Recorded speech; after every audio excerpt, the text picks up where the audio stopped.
Hello, my name is Ryan Harrel, and I'm going to be presenting on my thesis topic, Sir Robert Baden-Powell and the Founding of the Boy Scout Movement.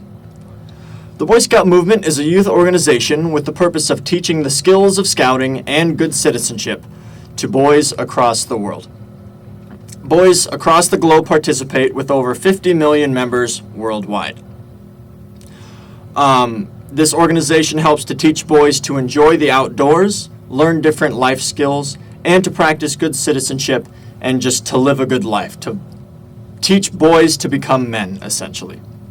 They are guided by what they call the Scout Oath and Law, the Scout Oath being, on my honor, I will do my best to do my duty to God and my country, to obey the Scout Law, to help other people at all times, to keep myself physically strong, mentally awake, and morally straight. And the Scout Law is 12 points that the Scouts try to live by. A Scout is trustworthy, loyal, helpful, friendly, courteous, kind, obedient, cheerful, thrifty, brave, clean, and reverent.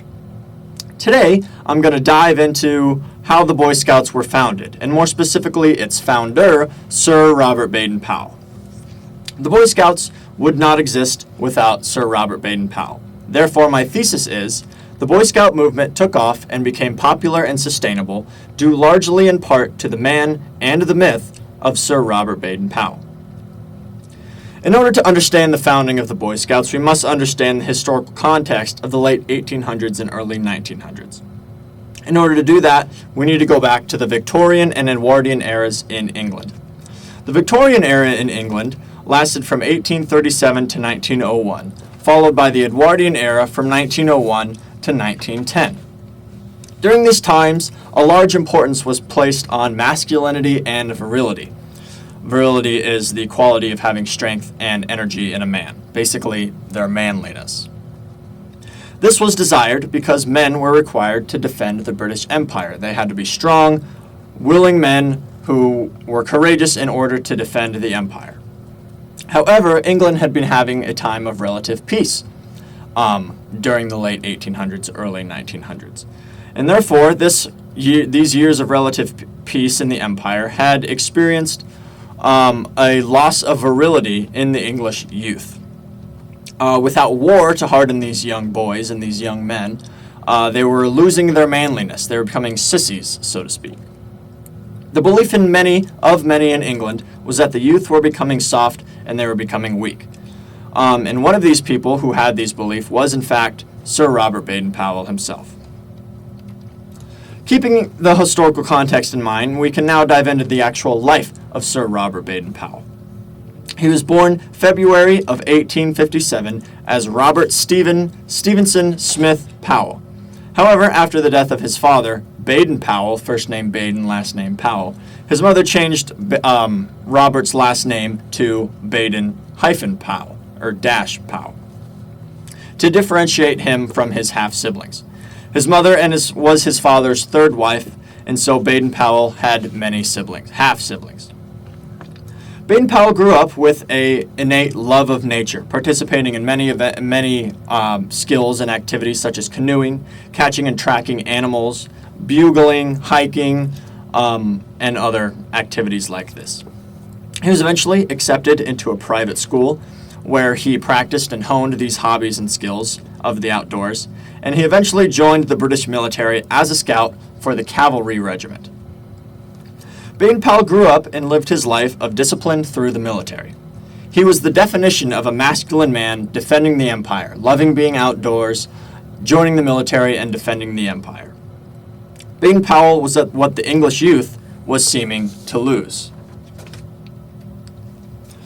Baden-Powell's reputation as a scout in the military grew during the Boer Wars, which was a war between England and other European colonizers, mainly Dutch and Huguenots, that was fought over South African territory.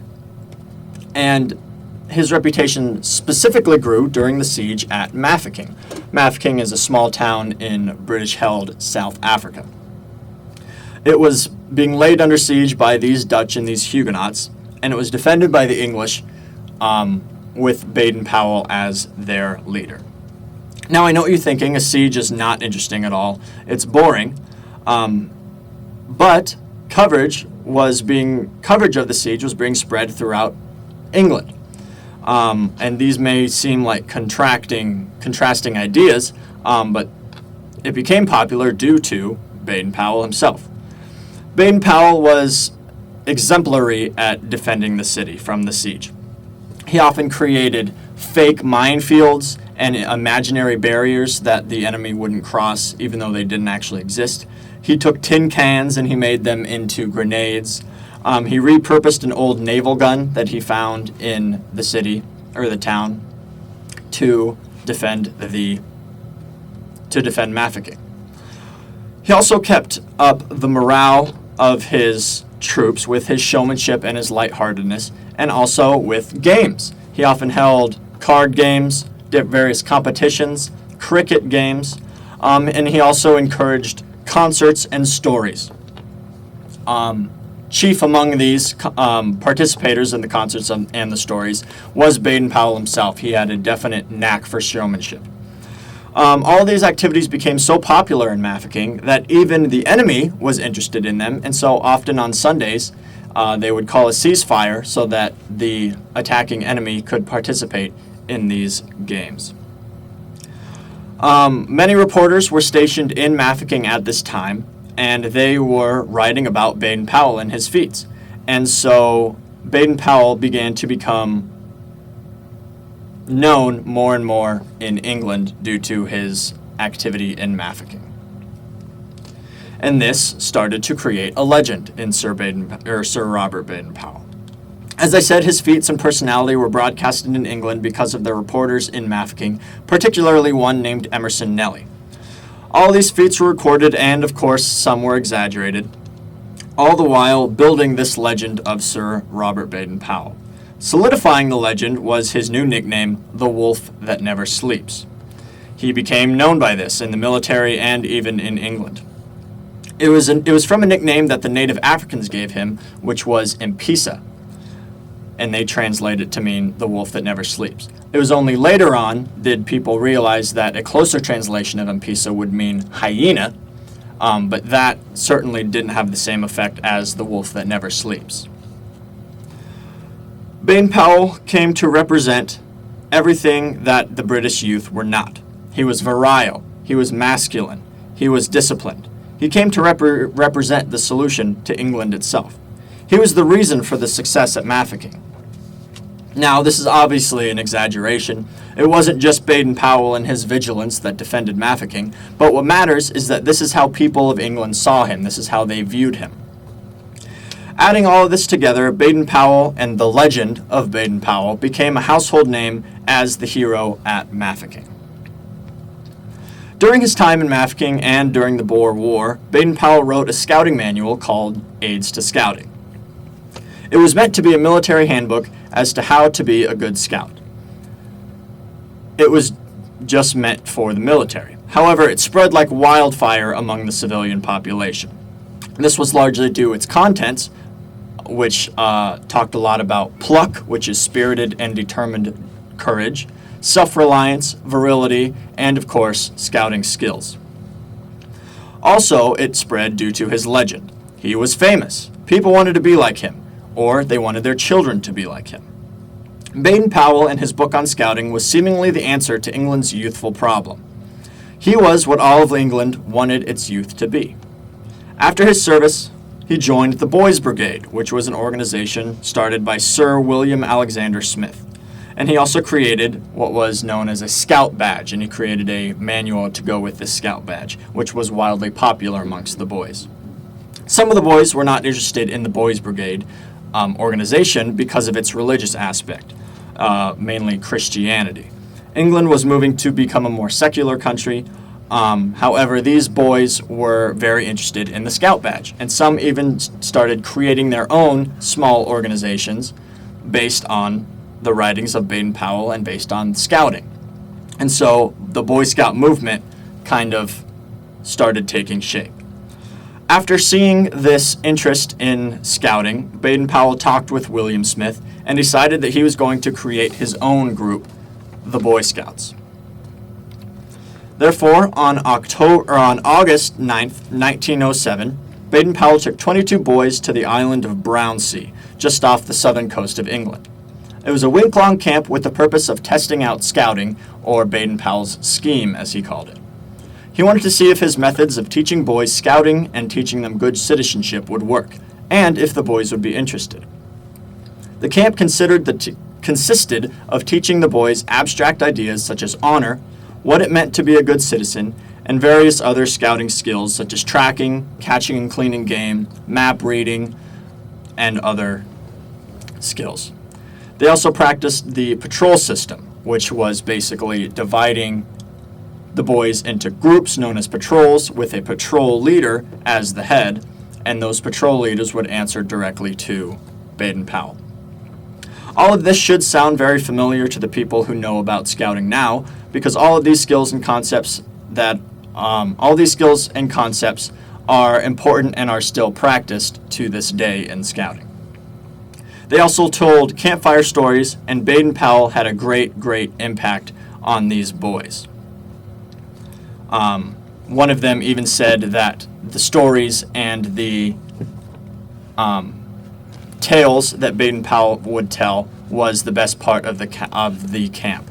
And this boy was known as, or his name was Arthur Primer, and he was a member of the 22 boys that participated in the camp. This Brownsea experiment was wildly successful, and due to this success, August 9th, 1907 is the date that most historians consider to be the official start of the Boy Scout movement. Upon the success of his Brownsea experiment, Baden-Powell decided to adapt his military guidebook, Aids to Scouting, to suit a younger audience interested in practicing the skills of scouting. A few months after the Brownsea experiment, in January of 1908, Baden-Powell published Scouting for Boys. Scouting for Boys became the new handbook for the Boy Scouts. This book contained examples of discipline in scouting, such as rank advancement and the required uniform. It detailed the skills needed, again like tracking, map reading, and others. He also included various campfire stories and songs that could be sung. Along with these, he had an early version of the Scout Oath and Law. They are almost identical to the current Scout Oath and Law I mentioned earlier. So you can see how influential Baden-Powell has been even to today's Boy Scout movement.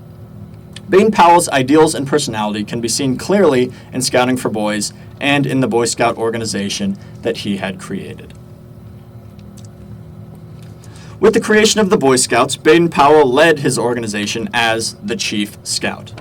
He was a role model for all boys. A large reason scouting became so popular is because English boys wanted to be like the legendary Sir Robert Baden-Powell, the wolf that never sleeps. Baden-Powell firmly believed in the ideals and skills of scouting and that they should be for everybody, not just for those in his own organization of the Boy Scouts. And so he was very inclusive and taught other organizations outside of the Boy Scouts these scouting skills whenever he got the chance. It can be argued another person could have started the Boy Scout movement, but I would disagree. Without the problem of the lack of masculinity facing England, paired with the growing legend of Sir Robert Baden-Powell, the exact answer to that problem, the Boy Scouts could never have succeeded like it did. It was the perfect storm of events that led to the most popular youth organization today. And none of it could have been possible without Sir Robert Baden-Powell.